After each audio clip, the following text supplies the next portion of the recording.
They doing, boys? Tomatosaucin here, and I am coming at you live with the official, updated, ultimate ULDUAR tier list, because Blizzard has finally announced that ULDUAR is coming out to the Wrath of the Lich King player base next week. So get excited. Woo! It's going to be a good time. The raids are going to get a little bit harder. We are now getting hard mode mechanics, you know, to a higher level than what we've seen in Naxxramas. Nax was a great tier to build a cohesion within your guild. And maybe you guys are you know, you have your group, but guys are kind of, you know, trying to figure out what to play. And that's why I want to update my ULDUAR tier list, because we've had some big changes with Unholy Death Knight, and I've even done some research on classes where I think some of the you know, some of the positions are going to shake themselves up. The mage sims were not accurate, so you're actually going to see mages jump up a little bit. And let's get right into the ranking. In the first tier list, we had Blood Death Knights firmly in the S tier, but I've done a little bit more research there, and I think Blood's more of an A tier tank. Again, this tier list is for all of ULDUAR. I'm hard modes included, and it's very difficult to get on my S tier. And there is a certain tank that will, you know, bring a little bit more to the raid with raid debuffs, or excuse me, raid cooldowns, defensives. The only tank with a cheat death. That's right, folks. We are going to grade all the tanks first, and we're going to move kind of quickly through this list because I went very in-depth in the first one.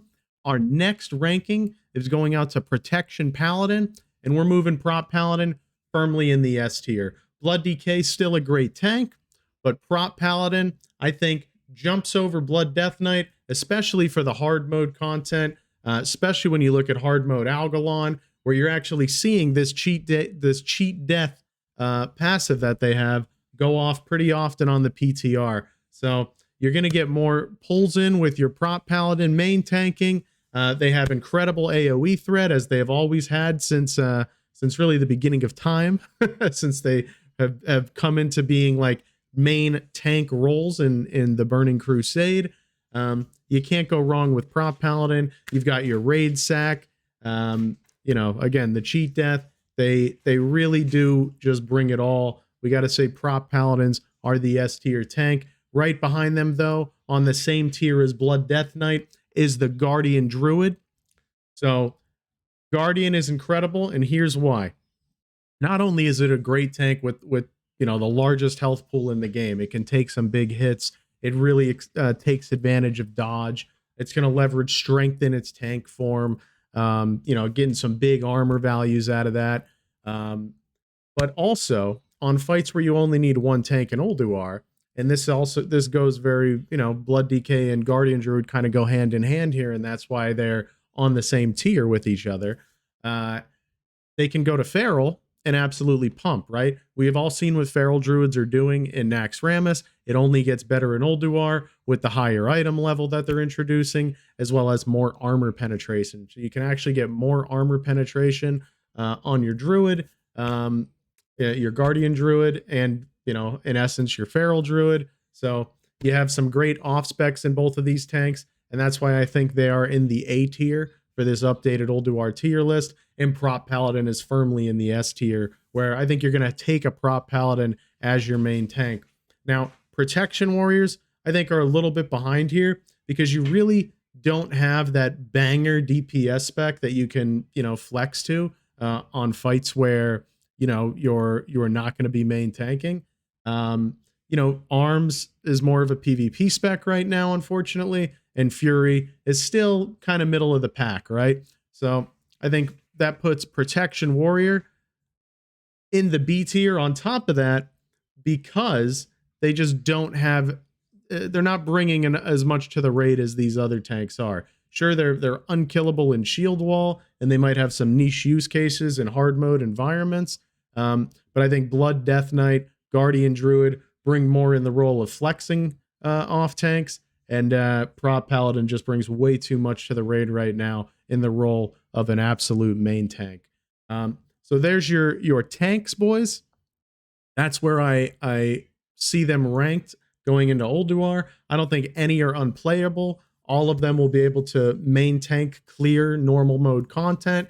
You just might see some optimization start happening at the hard mode level. So if you have an alt and you want to GDKP it, you'll be fine to main tank that GDKP on a protection warrior, guardian druid, blood death knight, and obviously protection paladin, right?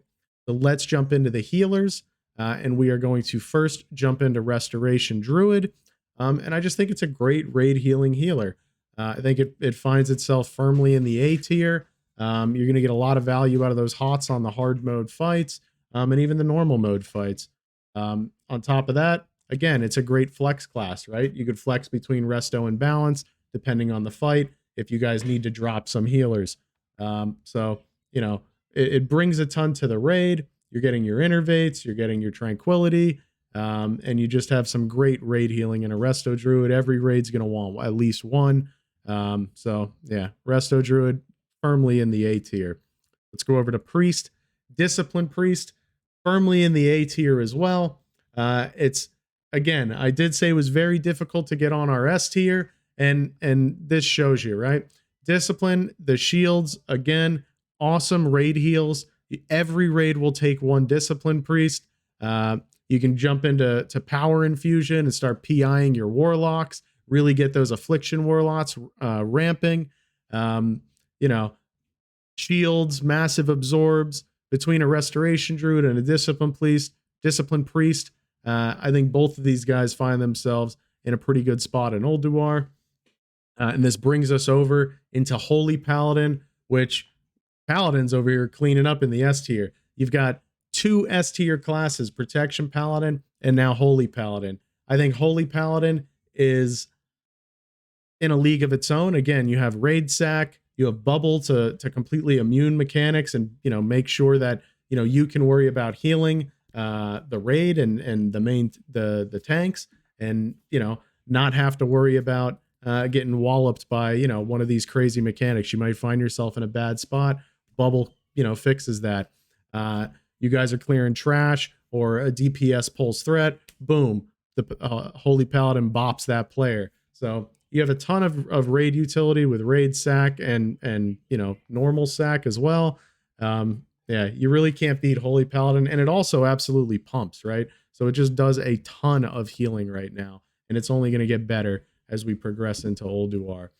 Restoration Shaman, I would say, is more of a B tier healer. You know, you're getting your chain heals. You know, they bring lust. It's not a bad class, right? Not a bad class at all. But I think it finds itself more middle of the pack.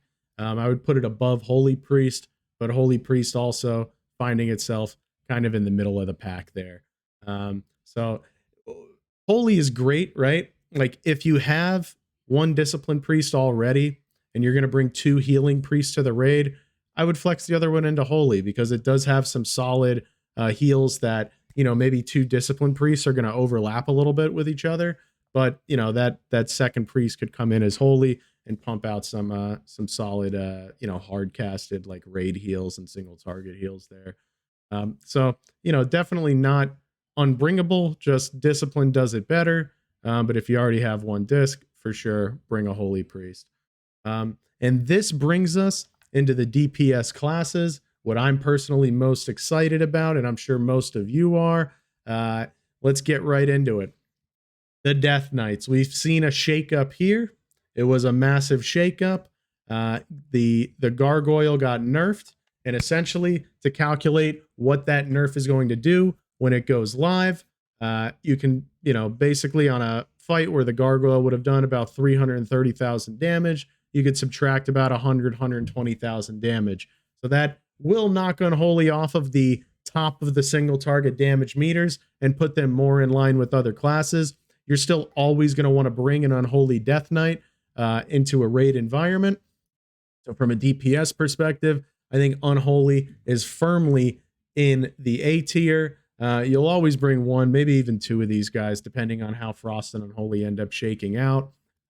but they are both firmly in the A tier. So you really have a choice on what you want to play going into Ulduar now. Whereas, before you might not have had that choice, right? It was you're going to play Unholy and otherwise you're throwing. I think Blizzard did a good job of stepping in, seeing what was going on with Unholy Death Knights and where that gargoyle was going to scale to by the end of the expansion, and knocking them back in line, right? So they might not be the top tier kings of single target DPS anymore, but they bring incredible raid buffs. You're always going to want to bring one, even if Frost eventually, outshines them single target. But where they're at right now, I think Frost and Unholy, both viable playstyles, both bring a lot to the raid. Frost is also bringing its own, DPS buffs to the melee. So you're going to want to bring a Frost DK if you don't have a Blood DK with the hybrid spec as your off tank. So, all three DK specs in Ulduar sitting in the A tier comfortably. And this brings us to the rogues. So we've got Assassination Rogue, which is finding itself with the Unholy nerfs firmly in the S tier as the absolute kings of single target damage, walking into Ulduar. Not much I have to say about Sin Rogues. They're pumping. They're absolutely pumping. They're going to continue to keep pumping. I main a Assassination Rogue in my guild's raid, and I blast. It's a lot of fun to play. On top of the fact that you pump single target, you're also bringing Tricks of the Trade to the raid. So, you can either Tricks and Afflock, have them snapshotted and let them go crazy, or, you have one of your rogues Tricks the tank, and boom, you never have a threat issue on pull. On top of that, good Assassination Rogues are Feint Weaving right now, and that is only going to help out exponentially when you get into Ulduar, where you're going to have a lot more raid damage, big AoE damage rolling out, on these harder fights, right? So normal mode and hard mode, you're going to get a lot of value out of a Feint Weaving Assassination Rogue. Just full S tier, ton of damage, great utility for the raid. Combat Rogue, the Kebab Warrior of Ulduar. This is who should be bringing your Blood Frenzy debuff. Just a great class, firmly in the A tier. We could see them advance to the S tier as the expansion goes on, but in Ulduar right now, I believe they're sitting in the A tier, probably just ahead of Death Knights. What's kind of incredible is you have Arms Warrior that could have been in such a great spot with just a little bit of love. And then Combat, who is the Arms Warrior essentially for like more try-hard, sweaty guilds, but is just leaps and bounds, leagues above Arms Warrior right now. You're talking like almost 2,000 DPS ahead of where Arms Warriors are simming right now. Combat's in a great spot. Every raid's gonna want one, especially if they're trying to clear hard mode content early on in the tier before you have a chance to really break out that loot and get everybody, overgeared for the content. Sub Rogue will firmly drop this in a PvP specs that you can bring to raid. I don't think anybody will be, inviting a Sub Rogue like, hey, Sub, come on in, bud, but you could bring it to raid. There are Sub Rogues parsing out there. It's a small niche group of people that are doing it. They're pumping, but pumping for PvP specs, right? They're doing less damage than Arms Warriors. So it's probably fun, but you're kind of throwing if you're not playing Assassination or Combat in your guild's raid. If you're only looking to clear the normal content, sure, bring a PvP spec. Just make sure it's optimized for PvE. Feral Druid, I would actually place just after Death Knights. I think they will be pumping by the end of this tier, where you might be able to move them ahead of one of the Death Knights.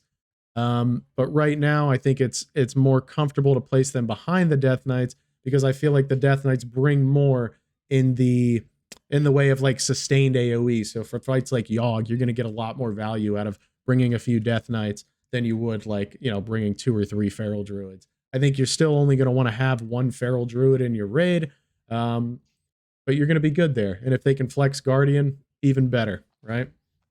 Boomkin. I think you guys are seeing a pattern here, right? You have a couple specs that are just a tier above the rest, and all the other specs in this game right now are really falling in a great spot. It's hard to call anybody middle of the pack when you see this A tier of just very dominant, solid specializations. Boomy's going to be great though. Boomy's pumping right now in Nax. Boomy will continue to pump in Ulduar. You know, a lot of great raid utility that comes out of a Boomkin. You have your innervates going out. You know, and the crit buff, hit buff with Fairy Fire. So getting a lot out of Boomies here. You know, you're going to want to bring one to every raid. Beast Mastery Hunter, firmly in the PvP specs you can bring to raid. You know, total meme, right? It's just not there. Beast Mastery is not there. This brings us into Marksman and Survival, which I think are both very solid specializations, but I don't think they bring enough to the raid. Maybe Survival, right? Marksman should do a little bit more damage than Survival by the end of the tier, but with all of these good classes, you could really leave a Hunter off the roster and you wouldn't be missing much. I've played with a lot of Hunters in my time in Naxxramas, and not one really impressed me. You know, that might be a me problem and an our guild problem, but I don't think they're that great. Yeah, I think these other A tier classes just fill roles that you know, the Hunter's not bringing much, right? I really think you can call them the kings of the B tier because it's nice to have like ranged physical DPS, right? So more range because there's a lot of good melees in the game right now. But I wouldn't call them A tier. I just wouldn't. They're everything that a Hunter brings to the raid can be done by another class. And on top of that, like, you know, even Survival, right? You have Arcane Mage and Shadow Priest that can bring what they bring. And Shadow can also mind control, right? Yeah, you can't. Sorry, Hunters. I think you guys are kings of the B tier. Arcane Mage. I think we're going to bring both of our mages, Arcane and Fire, and move them up. I would even put Fire ahead of Arcane by the end of the tier. Those sims that were supplying our data were not accurate on the first tier list. Everything that we're seeing out of more geared characters on the PTR is showing that mages are going to be in a little bit of a better spot, especially come the end of this tier. I would even put Fire ahead of Boomy, and then Arcane behind Boomkin. So Fire, I think you guys are going to have some fun by the end of this tier. Don't give up on it yet. Don't trust, you know, early sims ever. I've been saying that for a very long time. Yeah, your time's coming, boys. Frost, PvP spec you can bring to raid. Not much to say here. Fire and Arcane does everything better. So, see you, Frost mages. Retribution Paladin. I have to bring you down to the C tier because you don't do damage. But you do bring great raid buffs. So you're not a total meme spec. Raid sack is something that is going to be exponentially important in this tier, especially for guilds that are trying to push. You might be a ZDPS utility class, right? If you're familiar with Diablo 3, you'll know what a ZDPS, you know, utility class is. But you're here, and you know, we might bring one of you into the raid. You're in the C tier firmly by yourself right now, but you are a real raid class, right? You're a real raid class at the end of the day. So, Rhett, you're in the C tier. You're not a complete meme because you do bring raid sack, and you do like a little bit better than tank damage. So you're there, baby. You're there. And come ICC, you guys might not have a cooldown on your Divine Storm like some of the time. So you're just gonna boom fly to the B tier for sure. By ICC, B tier rep paladins. You heard it here first. Shadow Priests. Shadow Priest. You're gonna need one to MC. Their damage is still gonna be solid in Ulduar. And they bring more than these Hunters. How could we put them on the same tier as Hunters? They bring more. I wouldn't put them on the same tier as mages, right? Or boomies. But I think the end of the A tier, right? So a little bit behind. So technically they are on the same tier as mages and boomkins, right? but they're just a little bit behind them. And the utility that they're bringing, where you're going to need one Shadow Priest in your raid to mind control still, is excellent. So I think Shadow Priest finds itself firmly in the A tier in some great company. You'll see one in every raid for sure, where you might not see one hunter, right? You might not see a prot warrior, you might not see a resto shaman, and you might not see a holy priest. I think I'm fair with these rankings. Really, what we should do,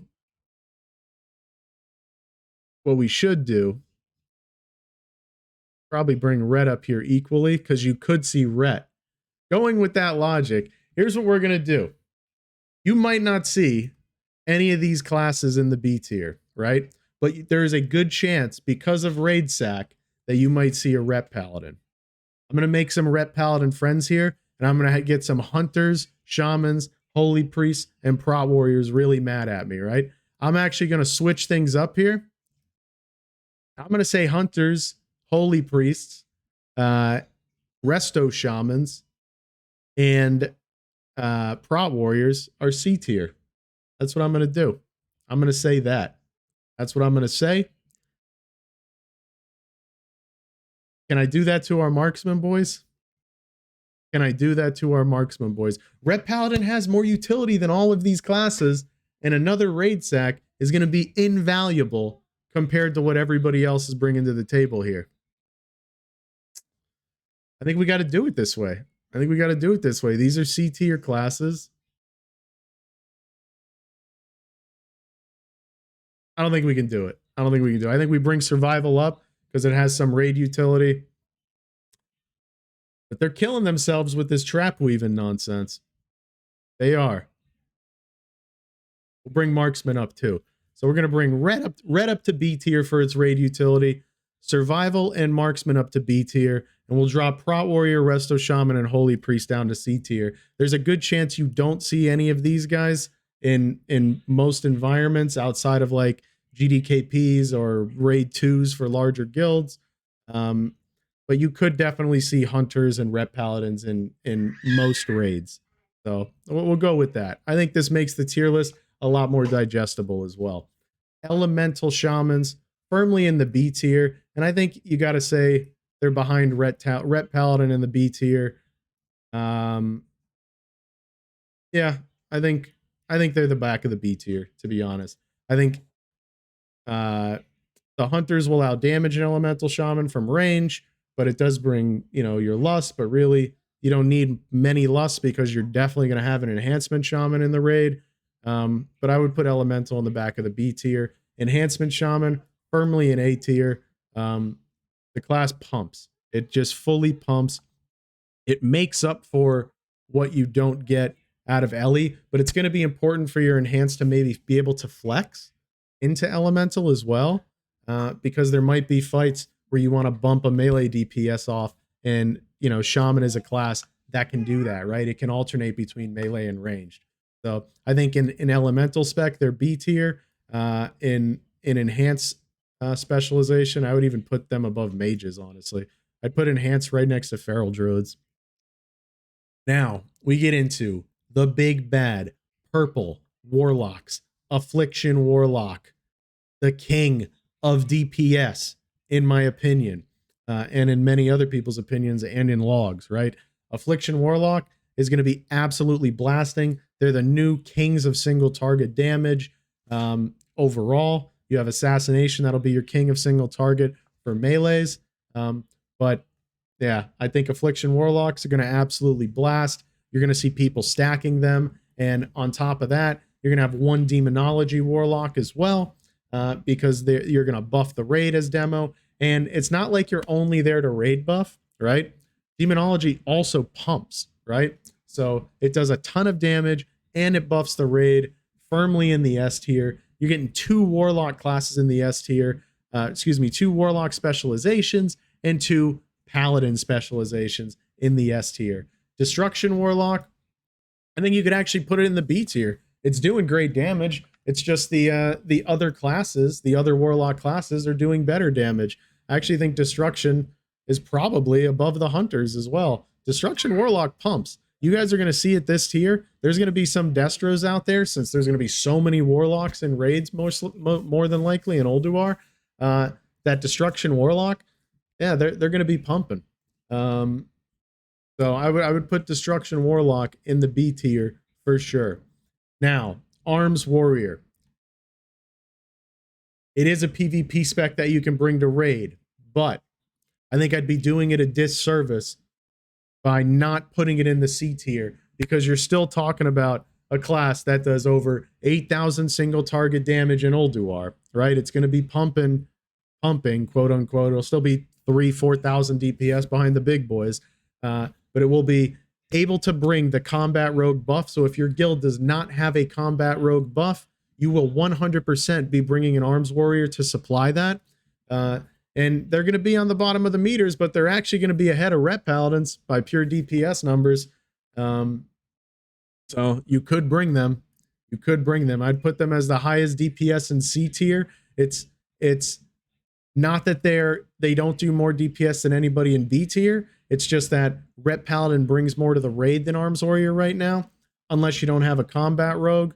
If you don't have a combat rogue, then maybe you swap rep paladin and arms warrior for that raid. But you'd still probably bring the ret for raid sack. If you're bringing an arms warrior to your raid, chances are you're also bringing a rep paladin to your raid, because you're not hyper optimizing, you know, like some of these try hard, sweaty, you know, neck bearded players out there, right? We're just face beards, no neck beards here. Okay. Fury warrior, you are the kings of the B tier. Fury, you're getting ready to start pumping by the end of the tier. I think you're going to be in a great spot. I think you're ahead of all these other classes in the B tier by pure DPS by the end of the tier. I just don't think you're quite A tier. So warrior's still struggling a little bit, but it's getting a lot better. It's definitely viable from a pure DPS perspective. It's nipping at the heels of the A tier. If I could put a tier between A and B, I think that's where Fury would find itself right now. On any cleave fights, I think you're going to get some great value out of Fury. So I think, you know, you're not hurting your raid by bringing a Fury warrior to it at all. I think they're just getting ready to take off. There's definitely an argument to be made for your Fury warrior in the A tier.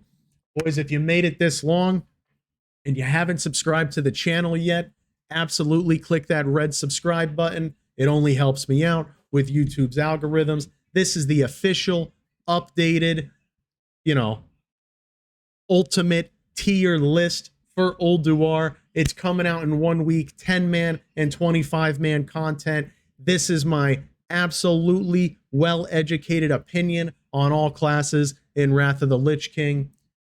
Have a good day, have a good week, have a good month, and have a good year. Tomatosaucin out. S tier in, baby. Take it easy, guys.